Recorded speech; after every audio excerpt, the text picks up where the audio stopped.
안녕하세요. 저는 20대 후반의 여자이고 얼마 전까지 결혼을 앞두고 있었어요.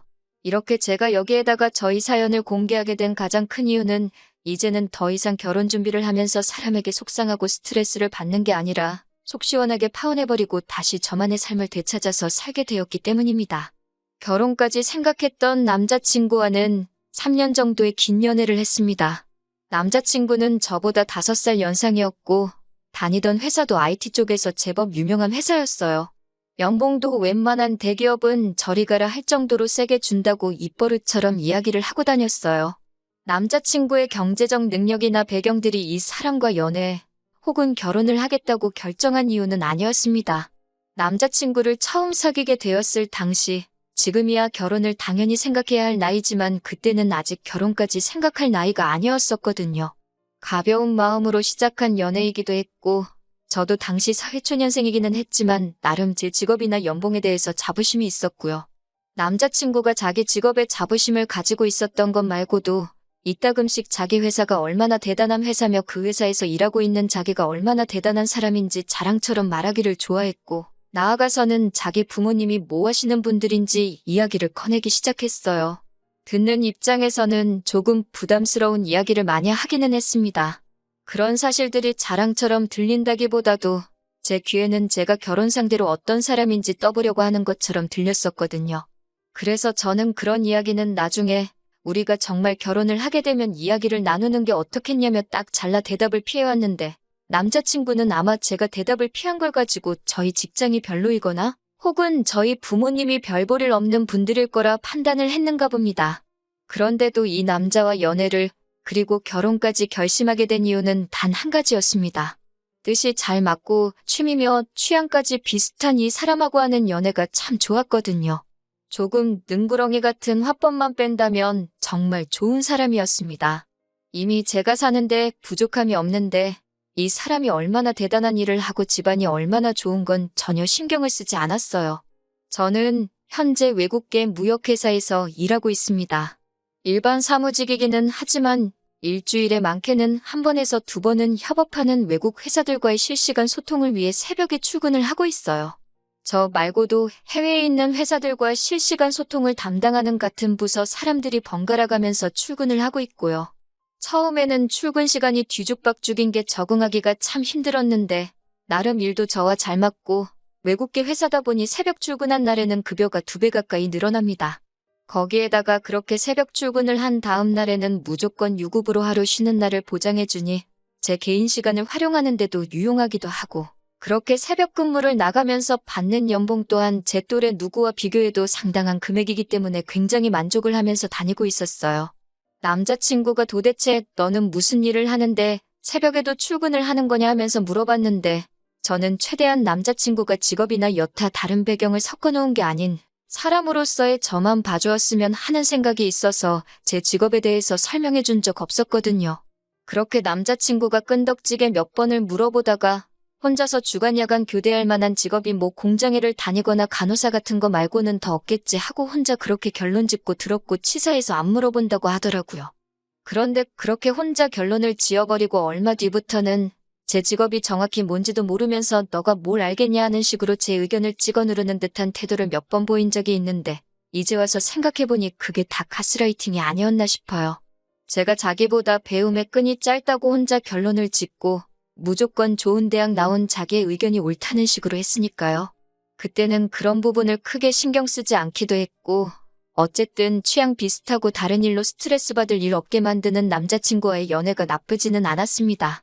자기 감정에 솔직한 성격이기도 해서 다툼이 있어도 금방 오해를 풀고 해소하기도 했어요. 조금 제멋대로인 부분이 있기는 하지만 저도 남자친구에게 일부러 비밀로 하고 있던 부분들이 많았으니 그건 셈셈이라고 생각했고요.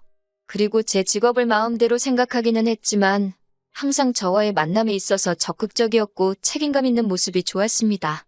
같이 있으면 안심이 되는 사람이기도 했고요. 그래서 별 탈 없이 연애를 해오다 보니 3년이라는 시간이 훌쩍 지나 있었고 자연스럽게 긴 시간을 연애를 하고 나니 막연하게 이 남자하고 결혼하게 되지 않을까 하는 생각을 하게 되었습니다. 그리고 그런 생각이 들 때쯤 남자친구도 슬그머니 저에게 결혼 이야기를 꺼내게 되었고요. 그래서 결혼 이야기가 나온 첫날에 남자친구에게 모든 건 아니지만 저희 경제적인 상황 같은 부분이나 결혼관에 대해서 이야기를 하게 되었습니다. 남자친구도 똑같이 자기가 어떤 상황인지 결혼에 대해 평소에 어떻게 생각해왔는지 이야기를 듣게 되었고요. 결혼을 하기 위해 모아놓은 돈은 아니지만 그래도 제 수중에는 1억이라는 저금이 있었습니다. 회사 연봉이 나쁜 편은 아니지만 그래도 쓸 거 다 쓰고 배울 거 다 배워가며 그만큼 모았다는 사실에 저는 어느 정도 자부심이 있었거든요. 그런데 남자친구는 자기가 모아놓은 돈이 1억 7천이나 된다면서 저보고 모아놓은 돈이 그것밖에 안 되냐는 식으로 마치 제가 세상 물정 모르고 돈을 흥청망청 낭비하는 그런 사람이라는 듯이 이야기를 하더라고요. 요즘 세상이 어느 때인데 남자가 결혼할 때 돈을 더 내는 문화도 사라지고 있는 추세라면서 저희 부모님에게 지원금을 받아 자기가 준비한 금액에서 맞추라는 듯이 이야기를 하더라고요. 솔직히 기분이 조금 언짢았습니다. 4년 회사 생활하면서 모아놓은 돈이 1억인데 남자친구는 저보다 회사 생활 경력이 2배 가까이 되거든요. 과연 제가 돈을 흥청망청 썼다면 일한 시간이 2배인데 금액이 저보다 2배가 안 되는 본인이야말로 흥청망청 돈을 써온 거나 마찬가지 아닌가 싶었거든요. 거기에 저는 취직할 때 부모님이 출퇴근이라도 편하게 하라며 오피스텔 하나를 제 명의로 해주신 것이 있으니 따지고 보면 현재 재산만 봤을 때 남자친구보다 제가 훨씬 더 많이 준비가 되어 있는 상태였지요. 그런 부분에 대해서는 제가 말을 안 해줬으니 이런 식으로 나오는 남자친구의 반응이 무조건 잘못되었다 할 수 없는 상황이기는 했습니다. 어쨌든 3년의 연애를 하면서 처음 나오게 된 결혼 이야기니 더 이야기를 해보는 게 좋겠다 싶어서 대화를 나눴는데 어찌나 맞는 부분이 하나도 없는지 의견 차이가 좀처럼 좁혀지지가 않았습니다. 남자친구는 반반 결혼을 외치며 저보고 무작정 저희 부모님께 지원을 받아오라고 이야기를 했어요.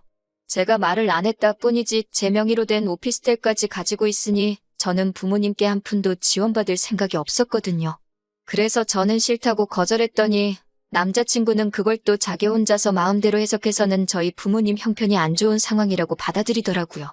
그러면서 자기 부모님 이야기를 꺼내며 어머니는 공무원이고 아버지는 중소기업이긴 하지만 임원급 대우를 받고 아직도 일하고 계신다고 하는데 공무원도 공무원 나름이고 아버지가 임원급 대우를 받는다고 한다는 건 임원은 아니라는 말이나 마찬가지잖아요. 그런데 자기 집이 얼마나 안정적인 상황이고 그런 걸 이야기하면서 저희 부모님 노후 이야기를 꺼내기 시작했어요. 부동산 임대업으로 여기저기서 달마다 들어오는 세가 얼마인데 저는 세상에 처음으로 저희 부모님 노후 걱정해주는 사람을 처음 봤습니다. 남자친구가 이어서 꺼내는 말이 자기 부모님은 연금도 나올 거고 퇴직금도 상당하니 노후 걱정에 문제가 없을 거라 하는데 너희 부모님은 그게 아니지 않냐면서 어차피 나중에 우리가 어느 정도 생활비를 지원해드려야 하는 상황이면 결혼 전에 최대한 받을 수 있는 데까지 받아내는 게 좋겠다고 말하면서 자꾸 저희 부모님에게 자기가 모아놓은 만큼은 지원을 받아와야 한다고 말하더라고요. 이미 시작부터 기분이 나빠 있었는데 이어지는 이야기에 기분이 확 나빠져서 그러면 우리 부모님이 지원을 해주시는데 그래서 오빠가 모아놓은 돈보다 액수가 많아지면 오빠도 오빠 부모님한테 그 모자란 만큼을 지원받아 올 거냐고 한마디 했습니다. 그 말에는 대답도 안 하고 이죽대면서 일단 돈부터 가져와 보라는 식으로 말하면서 너네 부모님이 그런 돈이 있기는 하냐는 식으로 빈정거리더라고요. 결혼식에 대한 의견도 저와는 많이 달랐습니다. 저는 저희 결혼을 축하해주러 오시는 분들과 부모님들 보고 찾아오실 손님들께 제대로 대접하고 싶어 결혼식 비용만큼은 아끼고 싶은 마음이 없었습니다. 그리고 인생에 아마 한 번밖에 없을 결혼식인데 제가 여자라서 그런지는 몰라도 조금 더 싼 곳을 찾고 타협해가면서 비용을 줄이는 것보다 일단 제 형편이 닿는 선에서 최대한 좋게 하고 싶거든요. 결혼식에 어느 정도의 돈을 투자하고 싶었고 그게 사실 거의 저희 만족을 위해서 그러는 부분이니 결혼식 비용에 대해서는 제가 전부 다 부담할 생각까지 가지고 있었습니다. 하지만 남자친구는 결혼식이 허례허식이니 어쩌니 말하면서 그러니 너가 돈을 그것밖에 못 모은 거라면서 저를 또 깎아내리더군요.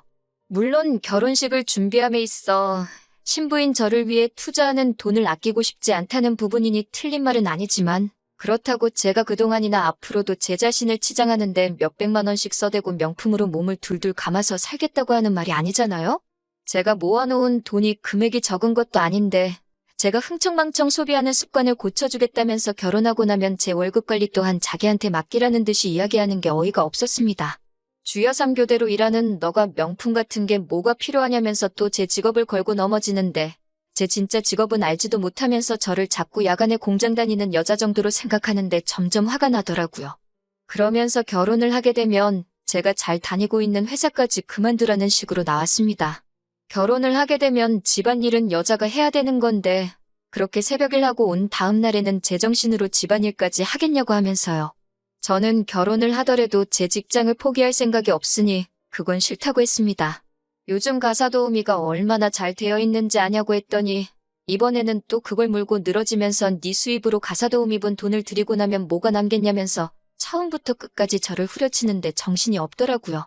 또 저도 결혼을 하게 되면 당연히 맞벌이를 하게 될 테니 나름 중요하게 생각하던 게 바로 가사 분담에 관한 일이었는데 이건 뭐 분담을 해서 미리 합의를 하기도 전에 청소며 빨래 같은 건 당연히 제가 하게 될 일이라고 단정지어 말하고 안 써도 될 돈을 뭐하러 쓰냐는 듯이 말을 하고 있었으니까요. 이제 더 길게 이야기할 필요도 없다는 생각이 들기 시작했습니다. 애초에 자기가 하고 싶은 대로 할 거면 말 그대로 집에 식모를 하나 들이면 되는 거지. 저랑 결혼 이야기를 왜 꺼낸 건가 싶은 생각을 했어요.